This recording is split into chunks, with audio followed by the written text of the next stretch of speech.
సైతం ఇది తగ్గినాయి అని చెప్పాను. తగ్గినాయి అని చెప్పిన తర్వాత కూడా ఎగైన్ మహిళా సభ్యురాలు మళ్ళీ పెరిగినాయి అని చెప్పారు. నేను ఆవిడ విజ్ఞతకు వదిలేస్తున్నాను. అది నెక్స్ట్ ఇంకోటి ఏంటంటే అధ్యక్ష, చాలా క్లియర్గా మేము చెప్పేటప్పుడు కూడా చాలా వెరీ ప్రౌడ్ టు సే, ఇప్పుడు ఈ సంవత్సరం మహిళల మీద జరిగిన అత్యాచారాలు కానీ హత్యలు కానీ 4% తగ్గినాయి అని చెప్పడానికి నేను చాలా గర్వంగా ఫీల్ అవుతున్నాను అధ్యక్ష. దానికి ఈ రోజు మేము పడ్డ కష్టం కాదు అధ్యక్ష. ఎన్డీఏ గవర్నమెంట్ వచ్చిన తర్వాత నుంచి కూడా ఇందాక ఏదైతే సభ్యురాలు గాంజా గురించి అదేవిధంగా డ్రగ్స్ గురించి మాట్లాడారో అదే గాంజా నిర్మూలన చేయాలి, డ్రగ్స్ని కంట్రోల్ చేయాలనే ఉద్దేశంతో ఇంకా మేము ఎవరూ కూడా అందులో మేము ఛార్జీలు తీసుకోకుండానే అప్పటి నుంచి కూడా స్టార్ట్ చేసి గాంజా నిర్మూలనకి ప్రత్యేకంగా ఈగల్ అని చెప్పి ఒక టాస్క్ ఫోర్స్ని ఏర్పాటు చేసి ఒక ఐజీ స్థాయి వ్యక్తిని ఏర్పాటు చేసి ఈ రోజుకి మీకు గాంజా లేదు అని చెప్పట్లేదు అధ్యక్ష. గాంజా కల్టివేషన్ 0 చేసామని చెప్పాం. ఆ విషయం కూడా సభ్యులు దయచేసి అర్థం చేసుకోవాలి. ఇంతకుముందు ఆంధ్రప్రదేశ్ని గాంజా ఆంధ్రప్రదేశ్ అనే దగ్గర నుంచి ఈరోజు గాంజా అంటే 0 గాంజా ఆంధ్రప్రదేశ్గా మార్చడానికి ఈరోజు 20 నెలల కాలం మా పోలీస్ డిపార్ట్మెంట్, మా యంత్రాంగం, మా సీఎం గారి సారథ్యంలో చేసామని చెప్పడానికి కూడా నేను గర్వంగా ఫీల్ అవుతున్నాను అధ్యక్ష. అదేవిధంగా మీ శక్తి యాప్ ఇంతకుముందు దిశ యాప్ అని చెప్పి పెట్టి దిశ చట్టం అని చెప్పి సుమారుగా 5 సంవత్సరాలు కూడా మహిళల్ని మోసం చేయడమే కాకుండా ఆఖరికి కేంద్ర ప్రభుత్వాన్ని కూడా మోసం చేసే పరిస్థితి దగ్గర నుంచి ఈరోజు శక్తి యాప్ని మేము ఏర్పాటు చేసి ఆ శక్తి యాప్లో సుమారుగా 16 పారామీటర్స్ని ఏర్పాటు చేసుకుని దానికి సపరేట్గా ఉమెన్ అండ్ చైల్డ్ సేఫ్టీ వింగ్ని ఏర్పాటు చేసుకుని ఒక ఐజీ స్థాయి వ్యక్తిని దీనికి కూడా మేము ఏర్పాటు చేసుకుని వాళ్ళ ఒక ఆఫీసర్ని అలొకేట్ చేసి ఉమెన్ అండ్ చైల్డ్కి సంబంధించి సేఫ్టీ విషయంలో ప్రత్యేకంగా ఒక విభాగాన్ని ఏర్పాటు చేసాం. దీన్ని లాస్ట్ ఉమెన్స్ డేకి ఏర్పాటు చేసిన తర్వాత ఈ రోజుకి శక్తి యాప్ దగ్గర 1,50,00,000 మంది మహిళలు ఇన్స్టాల్ చేసుకున్నారు, వాళ్ళు డౌన్లోడ్ చేసుకున్నారు అధ్యక్ష. అంతేకాకుండా వీళ్ళకి సెపరేట్గా వాట్సాప్ ఒక నెంబర్ కూడా ఏర్పాటు చేసాం.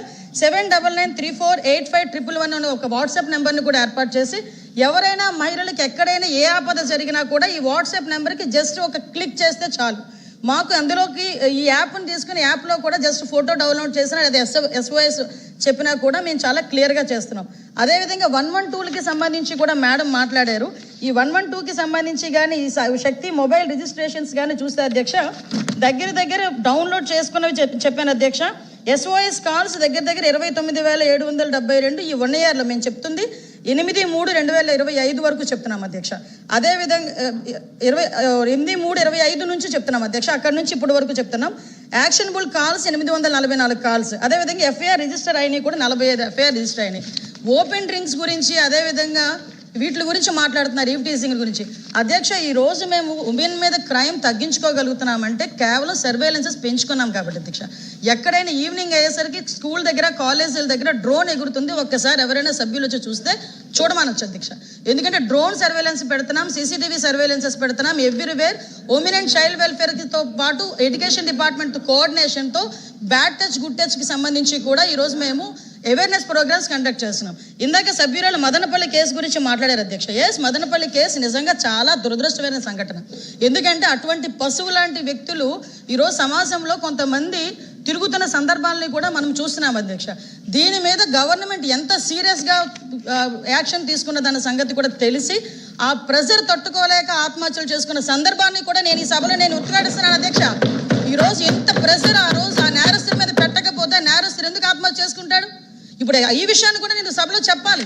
ఎందుకనంటే ఈరోజు మేము తీసుకుంటున్న చర్యలు అధ్యక్ష, ఈరోజు high priority women security, high priority child security. POCSO కేసుల్లో ఈరోజు నేను చెప్తాను అధ్యక్ష 3 నెలల కాలంలోనే శిక్ష పడిన సందర్భాలు కూడా ఉన్నాయి. కన్విక్షన్ రేటు కూడా 50% మేము పెంచుకున్నాం అధ్యక్ష. ఈరోజు 506 మందికి కన్విక్షన్ పడితే అందువల్ల 9 మందికి మరణ శిక్షలు విధించాం అధ్యక్ష. అందరూ విధించబడ్డాయి అధ్యక్ష. అదేవిధంగా 169 మందికి లైఫ్ పడింది అధ్యక్ష. ఈరోజు కన్విక్షన్ రేట్లు పెరిగినాయి. పోక్సో కేసుల్లోని ఈరోజు మేము స్పీడ్ పెంచుకున్నాము. కనీసం రిమాండ్ నుంచి బెయిల్ రాకముందే శిక్ష పడే సందర్భాన్ని కూడా ఈరోజు మేము ఎస్టాబ్లిష్ చేసుకున్నాం. దానికి ఈరోజు మనందరం కూడా గర్వపడాలి. ఈరోజు మీరందరూ కూడా సపోర్ట్ చేయాలి. నెక్స్ట్ ఇంకొక మాట అన్నారు అధ్యక్ష, NDPS కేసులు పెరుగుతున్నాయి. పెరుగుతున్నాయి. ఎందుకు పెరుగుతున్నాయి? మేము ఈరోజు కేసులు బుక్ చేస్తున్నాం. ఇంతకు ముందులా దాచుకొని మేము కూర్చోలేము. సరఫరాలకు మేము సపోర్ట్ చేయలే. ఈరోజు ఎక్కడైనా ట్రాన్స్ఫర్ జరిగింది అనుకుంటే మేము ఇక్కడ కూర్చొని అరెస్టులు చేస్తున్నాం కాబట్టి NDPS కేసులు పెరిగినాయి. మేము గర్వంగా చెప్తున్నాం మేము NDPS కేసులు పెంచామని. ఎందుకంటే ఇప్పుడు వరకు 0 కల్టివేషన్ ఒరిస్సా నుంచి అదేవిధంగా ఒకటే అడుగుతున్నాను అధ్యక్ష, సభలో అందరూ కూడా ఈ రోజు గాంజా విషయంలో కానీ అందరం కూడా ఇబ్బంది పడే వాళ్ళమే, ఆడపిల్ల తల్లిదండ్రులమే. ఈ రోజు గాంజాని అరికట్టే బాధ్యత ఇక్కడ ఉన్న ప్రతి సభ్యుల మీద కూడా ఉంది. ఈ రోజు ఆ విషయంలో నేను లాస్ట్ 5 సంవత్సరాలు గుండెల మీద చేసుకోమని చెప్పి అడగండి.